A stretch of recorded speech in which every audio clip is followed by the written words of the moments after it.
Je tenais absolument à écrire ce livre parce qu'en 2013, j'ai rencontré des mamans dont les très jeunes enfants étaient partis en Syrie, entraînés dans les atrocités du terrorisme.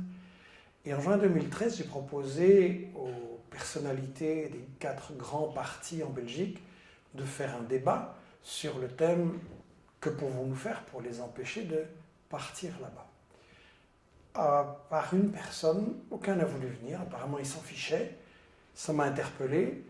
Et puis tout d'un coup, quand l'attentat éclate contre Charlie, alors qu'il n'avait rien fait pour 10 000 victimes du terrorisme en Syrie et en Irak, il y a 19 victimes à Paris, et là tout le monde vient avec des programmes, des déclarations, la France est en guerre, tout ça. Est-ce que ça va marcher, leur solution, ou est-ce que nous allons être entraînés dans encore plus d'engrenage et de violence? Et ce qui m'a frappé, c'est qu'on a eu une manifestation énorme, Je suis Charlie, 1,5 million de personnes à Paris, et de l'autre côté, les jeunes des banlieues n'étaient pas là. Et chez eux, quand on les interroge, on n'ose pas forcément le dire, mais c'est plutôt « je ne suis pas Charlie ». Donc on a un clivage, on a une fracture entre 2 France qui ne suivent pas les mêmes médias, ne croient pas les mêmes infos, ne se parlent plus. Et la question que j'ai voulu poser dans ce livre, c'est est-ce qu'on peut surmonter ce clivage? Est-ce qu'on peut arriver à établir un dialogue entre les Charlie et les pas Charlie? Et pour ça, il m'a semblé que la question clé, c'était de clarifier justement, sur base de faits évidemment, sur base de déclarations des propres dirigeants et services des États-Unis, quels sont les véritables liens entre les États-Unis et le terrorisme? Est-ce que vraiment ils les ont toujours combattus? En commençant cette enquête, j'ai été frappé par une déclaration de Laurent Fabius, le ministre français des Affaires étrangères. Il déclare à Marrakech en décembre 2012, je cite, « Le front al-Nosra fait du bon boulot contre Assad en Syrie et donc c'est très difficile de les désavouer. Le front al-Nosra, c'est la branche syrienne d'Al-Qaïda. Donc des terroristes d'Al-Qaïda sont soutenus par Fabius en Syrie. » Alors ça m'a rappelé une déclaration de James Baker, qui était le ministre des Affaires étrangères des États-Unis de George Bush, le père. Et en 1996, James Baker déclare, je cite, « Il n'y a pas de pays musulman plus intégriste que l'Arabie saoudite, et pourtant, c'est à la fois un ami et un pays important pour les États-Unis.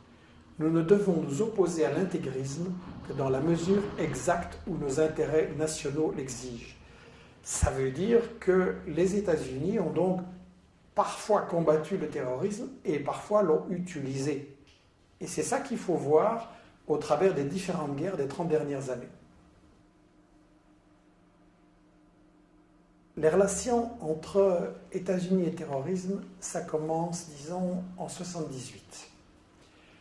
En Afghanistan, une révolution vient d'installer un gouvernement d'inspiration socialiste, le gouvernement Taraki, et c'est la meilleure période de l'histoire de l'Afghanistan. On construit des routes, on ouvre des écoles, des hôpitaux, il y a l'émancipation des femmes, les mariages d'enfants sont interdits. C'est vraiment la meilleure période pour l'Afghanistan. Ça, c'est intolérable pour les États-Unis qui veulent absolument contrôler cette zone stratégique au centre de l'Asie, d'autant plus que le gouvernement afghan, nouveau, est assez favorable à l'Union soviétique. Donc il faut absolument le renverser. Le problème pour les États-Unis, c'est qu'ils sortent de la guerre du Vietnam, qu'ils ont perdu lamentablement. L'occupation au sol, ça n'est donc plus possible, il serait trop impopulaire. Et donc ils vont recourir à un autre stratagème, une guerre indirecte. Avec l'Arabie saoudite, ils vont recruter, financer, armer dans une opération secrète, la CIA, l'opération Ben Laden. Ils vont recruter 35 000 moudjahidines venus individuellement de 40 pays et ils vont former une armée de guérillas terroristes pour renverser ce gouvernement. S'il va y avoir des atrocités, ça va durer des années, ça ne va pas du tout être présenté comme ça dans les médias occidentaux, mais ça va être reconnu ouvertement par Brzezinski, qui était alors le responsable de la politique internationale du président Carter, et qui va reconnaître dans une interview au Nouvel Observateur en 1998 que oui, l'opération Ben Laden, c'est les États-Unis, que la mise en route, la mise en selle du terrorisme de Ben Laden, c'est les États-Unis, et que le problème des islamistes, ils s'en fichent complètement.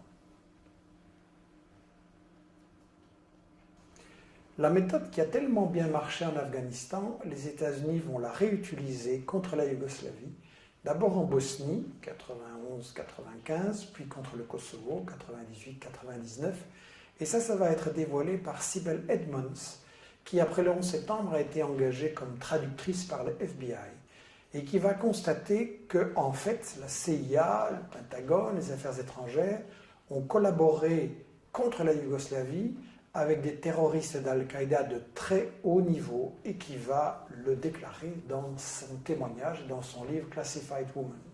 En 1998, le frère d'Al-Zawahiri, Mohamed, dirigeait une unité d'élite de l'armée de libération du Kosovo.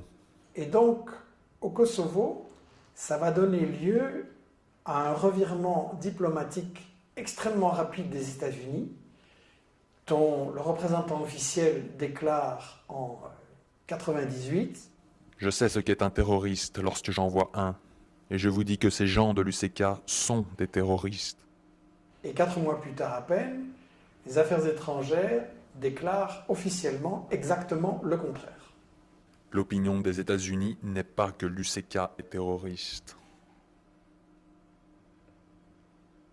Je me suis rendu en Irak en 2002, peu avant que n'éclate la guerre de Bush. Et en parlant aux Irakiens, aussi bien les pro-Saddam que les anti-Saddam, il était très clair que les États-Unis allaient affronter une résistance terrible parce qu'aucun Irakien ne voulait d'eux comme force d'occupation. La résistance a d'abord été dispersée, et puis les forces ont commencé à s'unir, et le fait que les sunnites et les chiites coopéraient militairement sur le terrain pour résister, ça c'était un gros problème pour l'occupation des États-Unis. Le danger, c'est que nous pensons qu'il peut y avoir jonction à la base entre les sunnites et les chiites. Nous devons tout faire pour l'empêcher. Alors pour s'en sortir, ils ont recouru à ce qu'on appelle l'option Salvador, c'est-à-dire une recette qui avait bien marché dans ce pays, la formation d'escadrons de la mort qui appliquent des recettes terroristes très violentes contre la population civile, pour créer un climat de terreur, et dans le cas de l'Irak, pour créer en fait une guerre de religion entre les sunnites et les chiites. La seule manière dont nous pouvons gagner, c'est de passer aux méthodes non conventionnelles. Nous devons terroriser les Irakiens et les forcer à se soumettre. En 2011, en Libye, pendant les bombardements de l'OTAN, je m'étais rendu compte que Kadhafi avait ses adversaires, ce n'était pas un modèle de démocratie, mais qu'il avait aussi un très fort soutien dans la population parce qu'il avait apporté aux Libyens un bien-être social exceptionnel.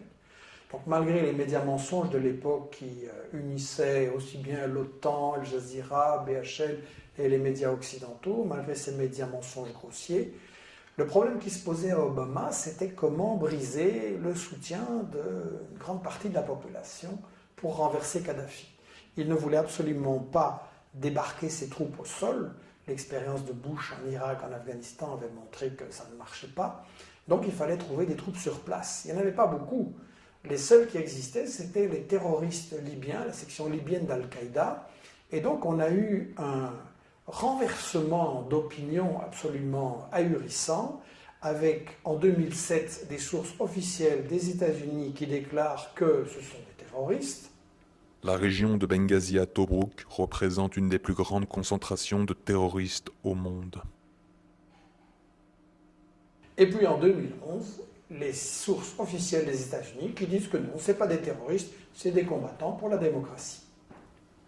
Des douzaines d'anciens combattants du GICL participent aux efforts des rebelles visant à renverser Kadhafi.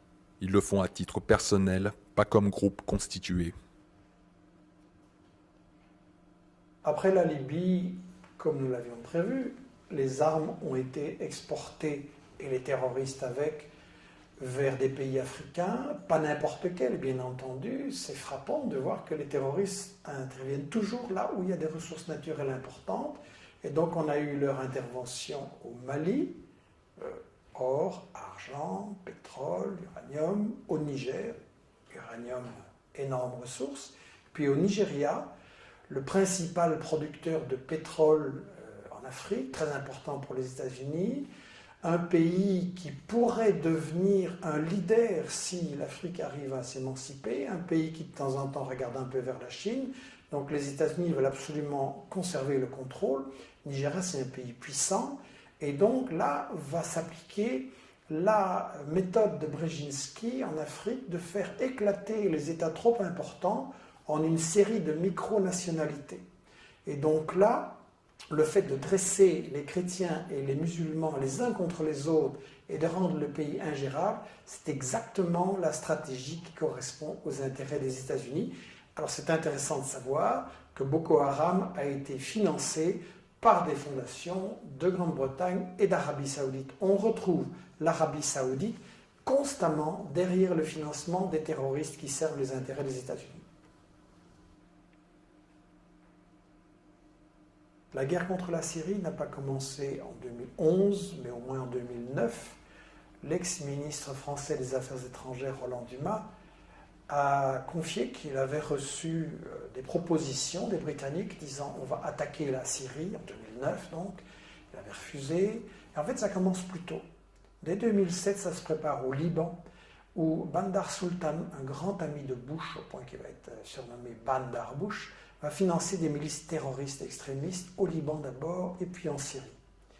Et ça, c'est une opération où l'Arabie Saoudite sert d'intermédiaire pour une filière terroriste organisée par les États-Unis. Les acteurs clés sont les Saoudiens bien sûr et Bandar qui ont conclu une sorte d'accord privé avec la Maison-Blanche. L'idée est d'avoir un soutien financier de l'Arabie Saoudite pour soutenir divers groupes sunnites extrémistes du djihad. Je crois que l'information sur tout ça, c'est trop important et qu'il faut absolument éviter qu'on se laisse entraîner dans cette guerre de religion. D'un côté, on a cette version de l'islam complètement fanatique, rétrograde, violente, qui est développée par les meilleurs amis des États-Unis et de l'Europe, l'Arabie Saoudite et le Qatar. Et de l'autre côté, on a, très très préoccupant en Europe, cette montée de l'islamophobie qui justifie la division des couches travailleuses entre elles sur le plan social ici et sur le plan de toutes ces guerres qu'on prépare contre des pays arabes ou musulmans.